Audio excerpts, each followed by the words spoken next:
괴로워하는 모세에게 응답하신 하나님이라는 제목으로 하나님 말씀 증거하도록 하겠습니다.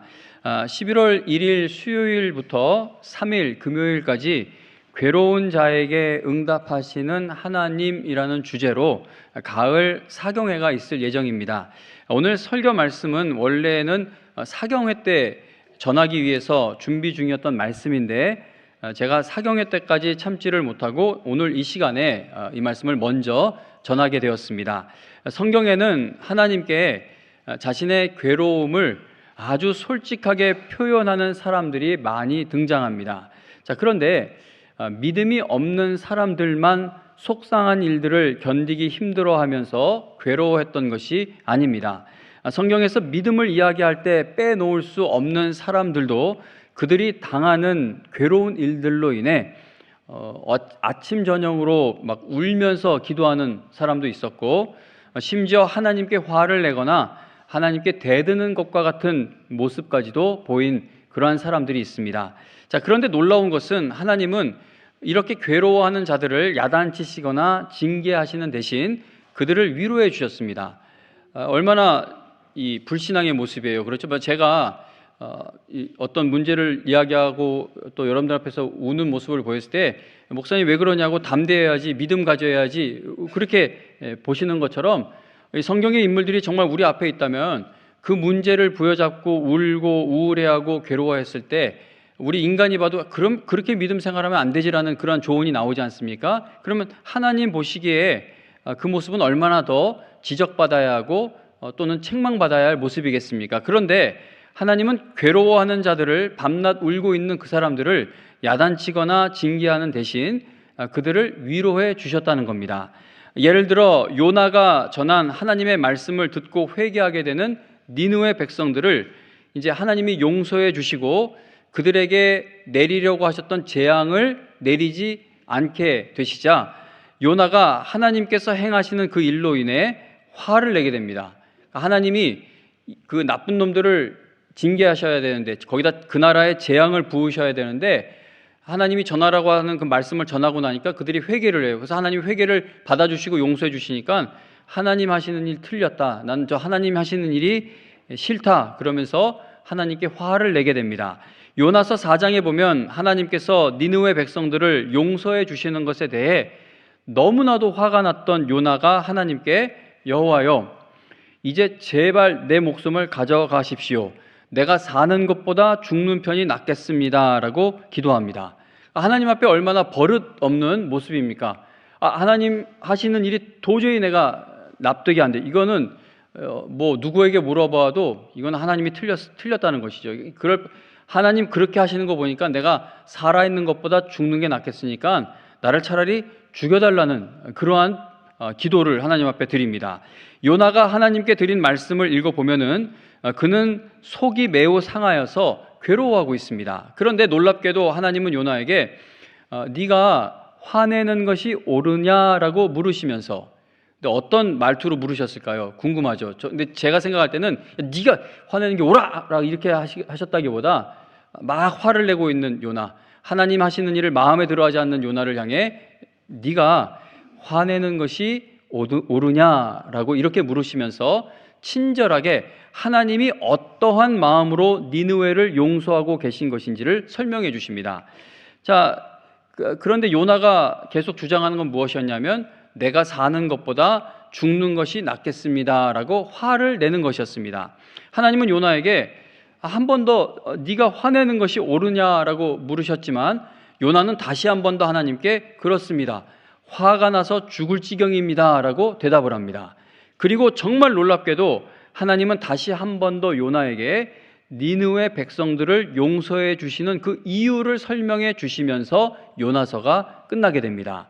엘리야를 생각해 보시기 바랍니다. 하나님께서 주신 사명을 감당하다가 너무나 지쳐버린 엘리야가 로뎀 나무 아래로 가서 거기에 주저앉아 버리더니 여호와여, 이제 이것으로 충분하니까 제 목숨을 가져가 주십시오. 저는 저의 조상들보다 나은 것이 없습니다 라고 죽기를 기도하며 너무나도 괴로워했습니다.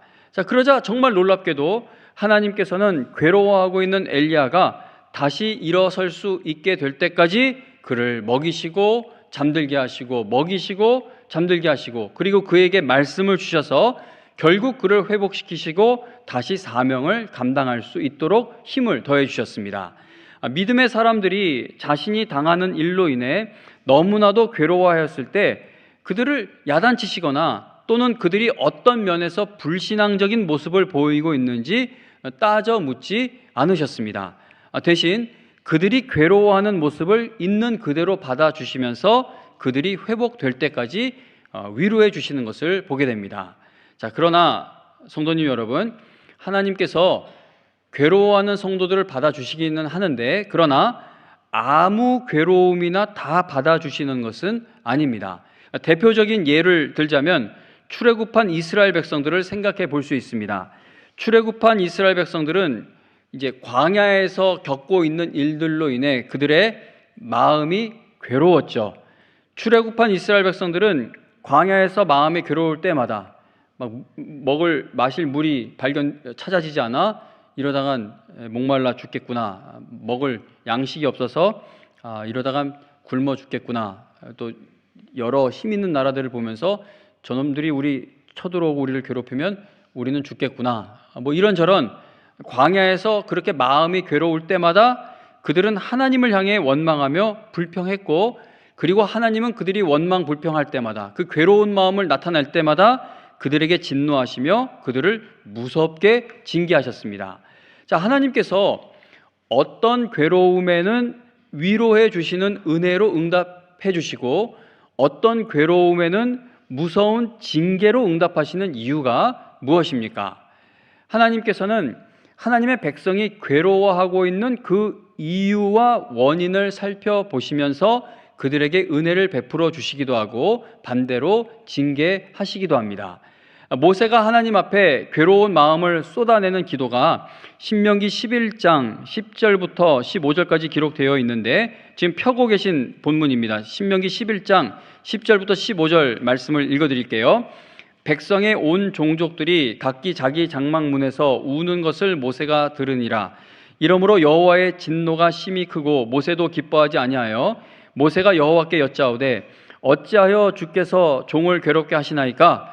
어찌하여 내게 주의 목전에서 은혜를 입게 아니하시고 이 모든 백성을 내게 맡기사 내가 그 짐을 지게 하시나이까? 이 모든 백성을 내가 배웠나이까? 내가 그들을 낳았나이까? 어찌 주께서 내게 양육하는 아버지가 젖 먹는 아이를 품듯 그들을 품에 품고 주께서 그들의 열조에게 맹세하신 땅으로 가라 하시나이까? 이 모든 백성에게 줄 고기를 내가 어디서 얻으리이까? 그들이 나를 향하여 울며 이르되 우리에게 고기를 주어 먹게 하라 하온즉 책임이 심히 중하여 나 혼자는 이 모든 백성을 감당할 수 없나이다. 주께서 내게 이같이 행하실진대 구하옵나니 내게 은혜를 베푸사 즉시 나를 죽여 내가 고난당함을 내가 보지 않게 하옵소서. 아멘. 자, 지금 읽은 모세의 기도를 보시면은요, 모세가 마치 하나님을 원망하고 있는 것처럼 보여집니다. 그런데 하나님은 모세가 드린 기도의 내용이 틀렸는지 맞았는지 이러한 것들을 지적하지 않으시고 모세를 도와줄 사람들을 세워주시게 됩니다. 자, 모세야, 내가 너 돕기 전에 좀 하나 짚고 넘어가자. 네 기도가 신학적으로 봤을 때 내가 너와의 관계 속에서 있는 여러 가지 교리적인 측면에서 봤을 때 너 그 기도 내용이 과연 옳으냐? 너 그게 신앙인이 믿음의 사람이 할 수 있는 기도냐? 이런 걸 따지지 않으시고 하나님 이 모세의 원망처럼 보이는 이 기도를 받으시고 응답하셔서 모세를 도와줄 사람들을 세우시게 됩니다. 우리가 15절까지 읽었는데 16절 이하 이어지는 말씀들을 보면은요, 하나님께서 모세를 도와줄 사람들을 세우시고 그리고 그들에게도 모세에게 하셨던 것처럼 여호와의 영을 임하게 해 주셔서 그들이 모세를 도울 수 있도록 조직을 세워가십니다. 모세가 매우 괴로워하며 드린 기도에 하나님께서 크신 은혜로 응답해 주신 것이죠. 우리가 지금 펴고 있는 민수기 11장에는 괴로워하고 있는 모세에게 응답하신 하나님께서 괴로워하고 있는 이스라엘 백성들에게도 응답해 주시는 이야기가 기록되어 있습니다. 그런데 하나님께서 괴로운 마음을 쏟아내는 이스라엘 백성들에게는 응답만 주신 것이 아니라 응답과 함께 아주 무서운 징계를 내리십니다. 우리가 방금 읽은 모세의 기도를 보시면은요, 모세가 무엇 때문에 너무나도 괴로워하고 있습니까? 13절 말씀을 다시 보기는 너무 내용이 많으니까 13절, 예를 들어 13절만 다시 보시면 모세가 하나님께 이 모든 백성에게 줄 고기를 내가 어디서 얻으리이까?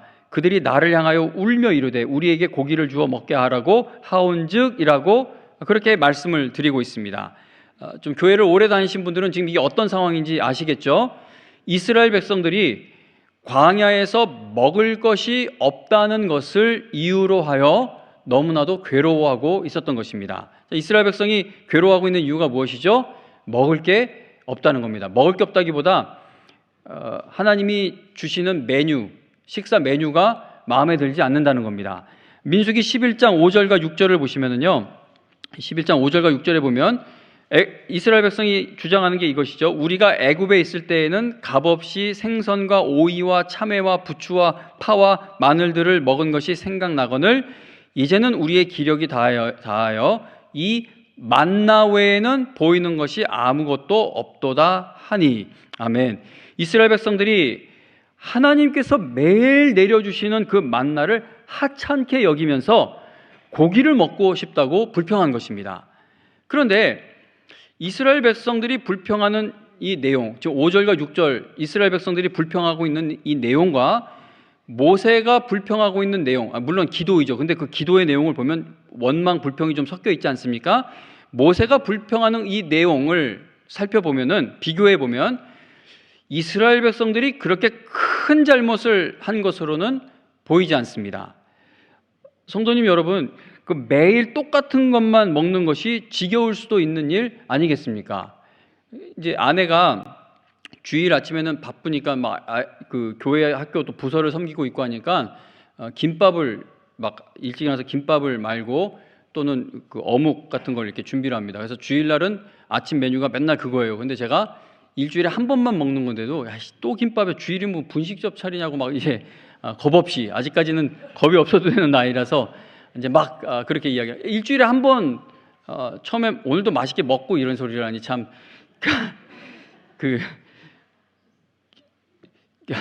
저 아내하고 사이도 좋고 이렇게도 얘기하면 또 찾아가셔서 또 막 이렇게 뭐 이러니 저러니 하는데 뭐 나온 말 되돌릴 수도 없고, 어쨌든 일주일에 한 번 먹어도 이게 좀 이전보다 맛 없을 때가 있는데 맨날 만나가 내리는 거예요. 매일 만나를 내리니 이게 뭐 지겹다고 말할 수도 있는 일 아니겠습니까? 오히려 하나님께 막 따지면서 원망하는 것처럼 보이는 모세의 기도가 더 심각해 보입니다. 그러니까 이스라엘 백성이 원망한 것과 이 모세가 불평 비슷한 기도를 드린 이 두 가지 내용을 놓고 보았을 때, 아니 맨날 먹으니까 이거 좀 이 정도 원망할 수 있는 거지만 모세 같은 경우는 이거 다 하나님 책임이지 내 책임이냐고, 하나님 알아서 하시라고, 심지어 나를 죽여달라고 하니 이 모세가 드린 기도의 내용에 더 문제가 있어 보이지 않느냐는 겁니다. 그런데 하나님은 괴로워하고 있는 모세에게는 크고 놀라운 은혜를 베푸셔서 그가 사명을 계속 감당할 수 있는 길을 열어주시고, 이스라엘 백성들에게는 진노하셔서 그들을 치십니다. 이스라엘 백성들이 고기도 먹고 싶다고 그렇게 하나님께 말씀을 드리니까 하나님께서 그들에게 메추라기를 이제 보내주시죠. 이스라엘 백성들은 하나님이 보내주신 메추라기를 잡아다가 이제 아주 맛있게 먹으려고 했습니다. 그리고 어떤 일이 벌어지는지 33절 보시면 고기가 아직 이 사이에 있어 씹히기 전에 여호와께서 백성에게 대하여 진노하사 심히 큰 재앙으로 치셨다라고 말씀합니다. 자, 하나님께서 괴로워하는 모세에게는 크신 은혜를 베푸시고 괴로워하는 이스라엘 백성들에게는 무서운 심판을 내리신 이유가 무엇입니까? 먹을 거 투정한 것이, 반찬 투정한 것이, 메뉴 투정한 것이 그렇게 죽을 죄를 지은 것입니까? 아직 고기를 씹으려고 하는데 하나님이 치신 거예요. 막 죽어나가는 겁니다, 사람들이. 아니, 먹을 거 고기 좀 달라고 하는 게 그렇게 죽을 죄를 지은 것입니까? 모세가 하나님께 대들고 원망한 것이 그건 뭐 별로 큰 죄가 아닌 것입니까? 설교 초반에 말씀드렸듯이 하나님께서는 우리 마음의 동기를 보십니다. 우리가 괴로워하고 있는 그 원인, 이유를 보시고 응답하신다는 것이죠. 내가 어떤 것을 간절히 구할 때 간절하게 구하고 있는 그 목적이 무엇인지, 뭐 건강을 구하든 자녀가 잘 되는 것을 구하든 뭐 재물의 복을 구하든 그걸 구하게 된 이유가 무엇이고 무엇을 목적에 두고 있는 것인지, 무엇 때문에 그게 생기지 않는 것으로 인해 괴로워하고 있는지 마음의 동기와 원인과 이유를 보시고 하나님이 응답을 하신다는 겁니다. 이스라엘 백성들이 고기가 먹고 싶다고 원망하게 된 이유, 즉 그들이 괴로워하게 된 그 원인이 무엇인지 4절 그리고 34절에서 찾아볼 수가 있는데, 먼저 4절에 보시면은요, 4절에 보면 그들 중에 섞여 있는 다른 인종들이 무엇을 품읍니까? 탐욕을 품음에 이스라엘 자손도 다시 울며 이르되 누가 우리에게 고기를 주어 먹게 하랴라고 했다고 그렇게 말씀하고, 34절에 가서 보면 34절 하반절에 보시면은요, 하나님께서 큰 재앙으로 치신 그 백성들, 하나님께 매맞고 있는 그 백성들을 가리켜 어떤 백성이라고 표현합니까? 욕심을 낸 백성, 즉 탐욕스러웠던 사람들이다라고 표현합니다. 그러니까 성경은 이스라엘 백성들이 고기를 먹지 못해서 원망했던 그 근본적인 원인, 그들이 고기를 먹고자 했던 그 목적이 탐욕에서 시작되었다라는 사실을 알려주고 있는 것입니다. 그러니까 고기 먹고 싶다고 한 것 자체가 잘못이라기보다 왜 육식을 하려고 했냐, 그게 잘못이다, 그게 아니라 그들이 탐욕에서 이것을 구하게 된 것. 그러니까 우리가 재물의 복 구하고 건강의 복 구하고 자녀들이 좋은 대학 가고 자녀들이 잘 되는 거 구한 거, 그게 뭐가 잘못된 일이겠어요? 그건 우리가 구해야 할 일이죠. 그러나 그거를 구하는 이유가 무엇인지, 그걸 구하게 된 동기가 무엇인지, 그걸 얻어서 무엇을 목적에 두고 그것을 구하고 있는지 하나님은 그 우리의 마음을 보신다는 겁니다. 모세가 괴로워하며 마치 원망하는 것처럼 들리는 그 기도를 드리게 된 이유는 탐욕에서 시작된 것이 아니었습니다. 모세가 하나님, 이 백성들 이렇게 되니까 내 이 지도자 위치가 흔들립니다. 하나님, 내가 이거 재산도 잃게 생겼습니다. 하나님, 내가 더 높은 자리에 올라가지 못하게 생겼습니다. 하나님, 저 사람들한테서 내가 인기를 다 잃게 생겼습니다. 그러니까 그런 원인에서 모세가 이런 기도를 드린 것이 아니라는 겁니다. 10절 말씀을 다시 보시면, 10절에 보시면 함께 읽어보겠습니다. 시작. 백성의 온 종족들이 각기 자기 장막 문에서 우는 것을 모세가 들으니라. 이러므로 여호와의 진노가 심히 크고 모세도 기뻐하지 아니하여. 아멘. 지금 읽은 말씀을 보시면은요, 모세만 백성들로 인해 이렇게 마음이 괴로운 것이 아니라 누가 또 마음이 괴로운 상태에 있으시죠? 하나님도 괴로운 마음을 보이고 계십니다. 그러니까 다시 말하면 모세는 내가 손해보게 된 것이 열받아서, 앞으로 잘 되게 될 길이 막혀버린 것이 열받아서 괴로워하게 되었던 것이 아니라 하나님의 거룩하신 뜻이 망쳐지는 것처럼 보여지는 그 현실로 인해 마음이 상한 것입니다. 하나님께서 바라시는 일이 반드시 이루어져야 하는데, 나는 그 일을 위해 부름받았는데, 나는 처음부터 내가 이 일을 할 만한 사람이 아니라고 분명히 말씀드렸음에도 하나님이 너는 할 수 있다, 내가 너와 함께 한다고 해서 나를 보내신 것인데, 내가 이 일을 감당해야 하는데 지금 당한 어려운 현실 앞에서 내가 할 수 있는 일이 아무것도 없구나. 그래서 모세는 한없이 마음이 괴로워지게 된 겁니다. 어차피 나는 하나님께 쓸모없는 인간인데 그냥 죽는 게 낫겠다고 생각을 하게 된 것이죠. 아브라함, 야곱, 모세, 룻, 한나, 사무엘, 다윗, 그리고 많은 선지자들, 다니엘, 에스더, 베드로, 바울, 예수님 등 성경에서 믿음의 인물들이 이 땅에서 사는 동안 너무나도 괴로워하는 모습들을 보였던 것은 자기 욕심대로 일이 풀리지 않았기 때문이 아니었습니다. 그들이 왜 밤낮 울었을까요? 다윗이 왜 밤낮 울었습니까? 왕의 자리에 올라가지 못할까 봐 그게 분에 차서 울었습니까? 내 원수를 내 손으로 죽여버리지 못해서 울었습니까? 왜 울었어요? 에스더가 왜 목숨을 걸고 나갔습니까? 목숨 걸고 나가지 않으면 자기 왕비 자리를 잃게 될까 봐 나갔습니까? 성경의 인물들이 왜 그렇게 애통해하며 괴로워했냐면 그 욕심대로 일이 풀리지 않았기 때문이 아니라는 겁니다. 그들은 모두가 하나님께로부터 받은 사명을 감당하기 위해 속상해했고 괴로워했던 것이죠.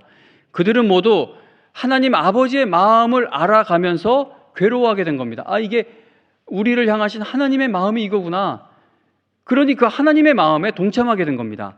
하나님의 사랑과 은혜를 받아들여야 하는 이 영혼들이, 하나님의 구원의 은혜에 아멘해야 하는 이 영혼들이 하나님을 거부하고 있는 그 모습을 보면서 애통하게 되었다는 것이죠.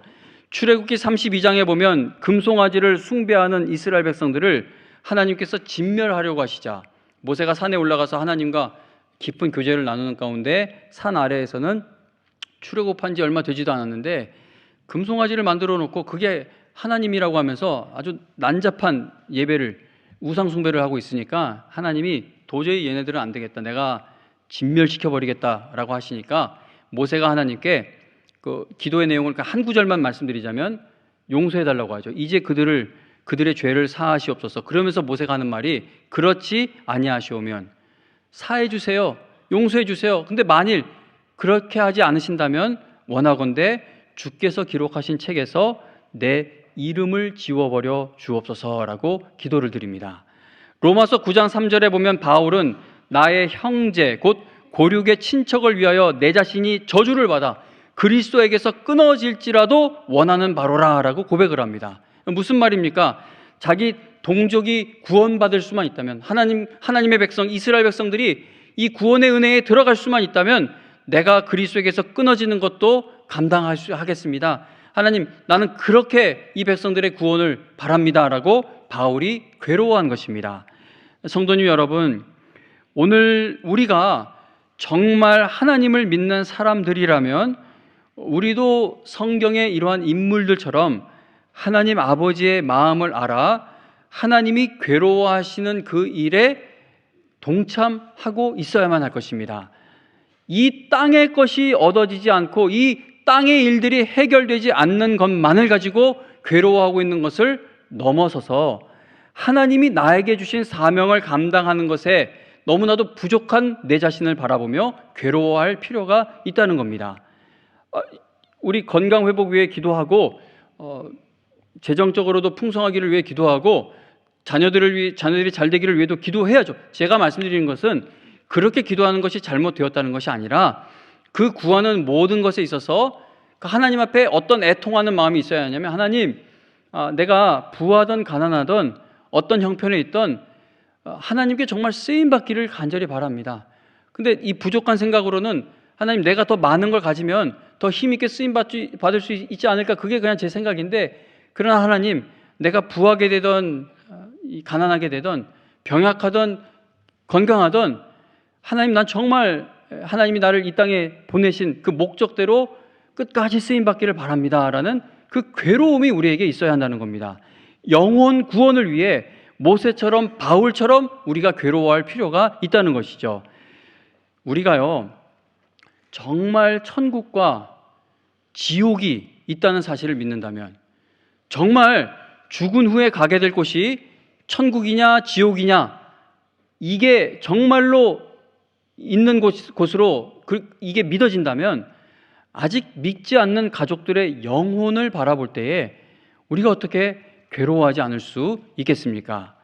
그 설교 예화를 사용할 때 고민할 때가 많습니다. 좀 이렇게 그 지식이 많고 또 어떤 이런 거 저런 걸 잘 판단하시는 목사님들은 예화의 사용이 적절한데 저는 그렇지 못할 때가 많아요. 그래서 의도하지 않게 제가 어떤 예화를 말씀드렸을 때 받는 분들도 분명히 계실 줄로 압니다. 근데 이게 일부러 그러는 건 아니지만, 그래서 제가 지금 말씀드리려는 이 이야기도 이게 과연 오늘 설교의 예화로 사용하는 게 적절한가 한참 고민을 했습니다. 지웠다 다시 넣었다 반복하다가 그냥 말씀드리기로 결정을 하게 되었는데, 왜냐하면 제가 개인적으로 이 사건을 통해 깊이 생각하게 된 일이 있기 때문입니다. 여러 해 전에, 이거 한번 말씀드린 예화이기도 하지만 한 번 더 말씀을 드립니다. 여러 해 전에 제가 몸이 너무 갑자기 아파서 급히 서울 성모병원 응급실을 찾아갔던 적이 있습니다. 그때 어머니였는지 목사님이었는지 나 좀 태워다 달라고 해서 아내 부축받으면서 서울 성모병원 응급실에 갔는데, 근데 뭐 약이 정말 신기하죠. 진통제 꽂고 하니까 이제 조금 몸이 괜찮아지더라고요. 그런데 내 몸이 조금씩 괜찮아지기 시작했을 때 응급실 어디에선가 정말 슬프게 부르짖는 어느 여자분의 울음이 들려왔습니다. 제가 장례식을 많이 참석하면서 화장장에서 슬픈 울음을 많이 들어봤는데 제가 그 여자분처럼 그렇게 슬프게 우는 것은 처음 들어봤습니다. 처음에는 저렇게 울 정도면 도대체 얼마나 아픈 건가, 정말 아픈 분이 응급실에 오셨나 보다라고 생각했습니다. 그런데 우는 게 특이했어요. 우는 소리가 막 으아 하고 막 정말 세상 끝난 것처럼 막 소리를 지르다가 다시 그 소리가 뚝 끊어져요. 그러다 또 잠시 후에 또 확 울었다가 잠잠해졌다. 이게 울음이 반복되니까 제가 너무 궁금해서 아내 보고 나 좀 부축해달라고 해서 이런 거 뭐 주사 꽂은 거 채로 이렇게 움직여서 그 울음소리가 나는 곳을 찾아서 가보았습니다. 가봤더니 소아 응급실에서 울음소리가 들려오고 있는 겁니다.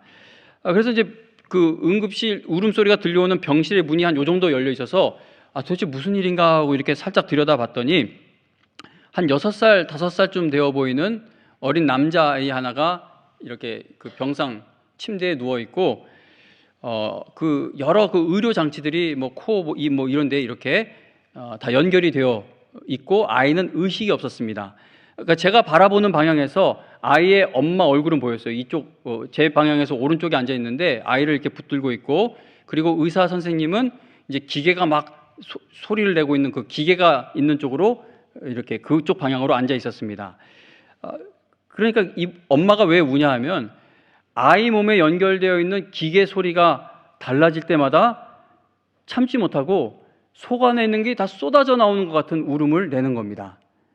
기계 소리가 다시 바뀌면 또 잠잠해지고, 제가 살면서 지금까지 그렇게 고통스럽게 우는 것을 본 적이 없는데 옆에 앉아 있는 의사 선생님은 이제 기계 쪽을 향하여 앉아 있기 때문에 얼굴을 볼 수 없고 뒷모습만 보였지만, 그런데 그 의사의 뒷모습을 보는 것만으로도 저분이 아주 절망에 빠져 있구나라는 것을 충분히 알 수 있었습니다. 뒷모습을 봤는데 선생님이 무력하게 그냥 이러고 앉아 있더라고요. 그래 거기서 기계 소리에 따라 울부짖는 아이 엄마의 울음을 듣고 그냥 앉아 있는 거죠. 제가 그 모습을 보고 괜히 왔다. 내가 이걸 보지 말았어야 되는데, 왜냐하면 충격이 너무 슬퍼서 들어가서 기도라도 해주고 싶은 마음이 들면서 막 눈물이 쏟아지려고 하니까 제가 저 누워있던 그 병실로 다시 이렇게 돌아와서 누웠는데도 그 모습이 지워지질 않고 오늘날까지도 그 모습이 너무 생생하게 기억이 납니다. 자, 성도님 여러분, 제가 이 이야기 말씀드리는 것을 많이 주저했던 것은 이거 그냥 슬픈 이야기를 말씀드려서 여러분들 감정을 자극하는 것만으로 끝나게 될까봐 두려웠기 때문이고, 그리고 지금 가족 중에 혹시 이렇게 아프신 분이 있으면 이 이야기가 오히려 여러분들에게 어떤 부정적인 생각을 하게끔 만들 수도 있다는 그런 우려가 있기 때문입니다. 자, 그런데 이런 우려가 있음에도 불구하고 제가 이 이야기를 이렇게 말씀을 드리는 것은 너무나도 아픈 그 아이를 바라보며 울부짖는 그 엄마의 모습을 보면서 죽은 영혼을 바라보고 있는 내 마음은 지금 어떠한가를 깊이 생각하게 되었기 때문입니다. 성도님 여러분, 우리가 정말 천국과 지옥이 있다는 사실을 정말 믿고 있다면 과연 내가 사랑하는 가족들의 영적 상태를 보면서도 하나님 앞에 나와 괴로운 심정으로, 즉 애통하는 마음으로 하나님의 은혜를 구하지 않고 있을 수 있을까? 이걸 깊이 생각하게 된다는 것이죠. 여러분들은 사랑하는 가족을 보실 때 무엇으로 인해 괴로워하십니까? 여러분들은 내 목숨보다 귀한 그 자녀들을 바라보실 때 무엇 때문에 괴로워하게 되십니까? 성도님 여러분, 하나님께서 아파하시는 것에 우리도 함께 괴로워할 줄 아는 성도들이 될 수 있기를 간절히 바랍니다. 하나님께서 아직 예수님을 믿지 않는 자들을 바라보실 때 얼마나 그분의 마음이 아프고 그 사람들을 얼마나 기다리고 계시는지 성경 곳곳에서 그 하나님의 마음을 우리에게 알려주고 있지 않습니까? 하나님이 바라보시는 그곳을 우리도 함께 바라보며 하나님이 괴로워하시는 그 일에 우리도 동참하여 애통하는 마음으로 하나님 앞에 나아갈 필요가 있다는 것이죠. 하나님께서 모세의 괴로움을 돌보아 주신 것은 모세가 하나님을 찾기 훨씬 이전부터 시작된 일입니다. 벌써 50분 다가가는데, 이 부분에 대해서는 집회 때 조금 더 자세히 살펴볼 예정입니다. 짧게 좀 말씀을 드리자면, 출애굽기 1장에 보면은요, 애굽 사람들이 이스라엘 자손을 매우 괴롭게 하였다라는 것을 거듭 알려줍니다. 계속 출애굽기 1장에서 이야기하는 것이 이집트 사람들이 이스라엘 자손을 괴롭혔다, 너무나 괴롭혔다, 정말 그 태어난 남자 아기들 다 죽이고 그러지 않습니까? 괴롭혔다라는 것을 알려주고, 그리고 출애굽기 2장에서 모세가 태어나게 됩니다. 그러니까 모세는 너무나도 괴로운 상황에서 태어난 생명입니다. 모세의 엄마는 태어난 지 3개월밖에 되지 않는 아기 모세를 갈대 상자에 담아 나일 강가로 보내게 됩니다. 왜냐하면 그 바로가 히브리인들 아기 낳았을 때 남자아이면 죽이라고 해서 한 3개월 동안은 어떻게 숨겨 놓았는데 더 이상 숨길 수 없게 되자 100일 정도밖에 되지 않은 아이를 이제 상자에 담아서 나일 강가에 떠내려 보내게 되는 것이죠. 그런데 하나님의 놀라운 은혜로 모세가 담겨 있는 그 갈대 상자가 바로의 딸에게 발견되어 그렇게 왕궁으로 들어가 살게 됩니다. 그러니까 이 하나님께서 괴로운 상황에서 헤어나올 수 없는 모세를 책임져 주신 사건이 역사가 일어난 것입니다. 그런데 성도님 여러분, 3개월 된 아기가 하나님을 찾았을 리가 없죠. 100일도 되지 않은 아이가 나는 곤고한 사람입니다, 나를 이 나일강에서 떠내려간 나를 하나님 괴롭습니다, 나를 하나님 건져주세요, 이렇게 기도했을 리가 없고요. 3개월 된 아기가 하나님께 내 괴로움 알아달라고 막 부르짖으며 기도했을 리도 없습니다. 그런데 하나님께서 괴로운 일을 당하는 가운데 태어나 괴로운 인생을 시작한 모세를 처음부터, 그가 알기 전부터 책임져 주고 계심을 보여주신 것입니다. 우리가 괴로워할 때 하나님께서 우리의 괴로움에 응답해 주시는 것은요, 지금 갑자기 결정되는 일이 아닙니다. 성경에 많은, 아까 쭉 아브라함, 야곱, 모세, 다윗, 다니엘 누가 되었든지 간에 하나님 앞에 나가서 그 괴로운 마음을 쏟아낼 때, 네가 그렇게 괴로운지 몰랐다. 그래, 그러면 너 그 괴로움을 어떻게 내가 도와줄 수 있을지 한번 우리 지금부터 생각해 보자. 이거 어떡하냐? 내가 방법을 한번 찾아볼게. 그렇게 응답하시는 하나님이 아니라는 겁니다. 우리가 하나님을 찾기 이전부터 하나님은 우리의 괴로움을 영원히 해결해 주시기 위한 그 일을 시작하신 분이신 것이죠. 우리 주 예수 그리스도께서 괴로움 가득한 우리 인생에 인간의 몸을 입고 찾아오셨습니다. 우리가 절대 해결하지 못할 죄로 인해 영원히 당하게 될 영원한 괴로움을 우리 주님이 십자가에서 다 짊어지고 가신 것이죠. 우리 주님께서 십자가 위에서 너무나 큰 괴로움을 당하시면서 아버지, 저들을 사하여 주옵소서, 나의 하나님, 나의 하나님, 어찌하여 나를 버리셨나이까? 내가 목마르다, 다 이루었다, 아버지 내 영혼을 아버지 손에 부탁합니다 라고 선포하심으로 인해 우리가 이 땅에서 당하는 모든 괴로움들이 결국은 지나가게 될 일들이 된 것입니다. 모세가 불붙어 있는 떨기나무를 찾아간 것 같지만, 양을 치다가 어쩌다가 모세가 불붙어 있는 나무를 보고 찾아가서 하나님을 만난 것 같지만, 사실은 하나님이 괴로운 마음으로 인생길을 걷고 있던 모세와 계속 동행해 주고 계시다, 그의 괴로움 속에 먼저 찾아와 주신 것입니다. 그러므로 성도님 여러분, 하나님께서 택하신 자들의 인생을 하나님이 처음부터 지켜보고 계신다는 것, 우리의 괴로움을 처음부터 끝까지 하나님이 돌보신다는 사실을 꼭 기억하실 수 있기를 바랍니다. 시편 94편 19절에 보면은요, 내 속에 근심이 많을 때 주님의 위로가 내 영혼을 즐겁게 해주십니다 라고 시편 기자가 간증합니다. 근심이 많게 된 이유가 있을 거 아니에요. 재정적으로 너무나 곤란한 처지가 되었다든지, 아니면 나를 막 괴롭히는 사람이 생겼다든지, 아니면 내 건강에 이상이 생겼다든지, 아니면 집안에 너무나 이 다툼이 크게 났다든지, 자식들이 정말 속을 썩인다든지, 어떤 근심이 일어나게 된 이유가 있을 거 아니에요. 그러면 내 영혼이 즐겁게 되기 위해서는 나로 하여금 근심하게 만든 그 일들이, 환경이, 조건이 바뀌어야 즐거움이 찾아질 것 같은데, 시편 기자는 내 속에 근심이 많을 때 주님의 위로가 내 영혼을 즐겁게 해주십니다 라고 간증하고 있다는 겁니다. 시편 기자의 이 놀라운 신앙의 고백이 여러분과 저의 간증이 될 수 있기를 바랍니다. 성도님 여러분, 이 태신자 작정 설문지, 이거 하나님 앞에 우리의 괴로움을 맡겨드리는 일인 것이죠.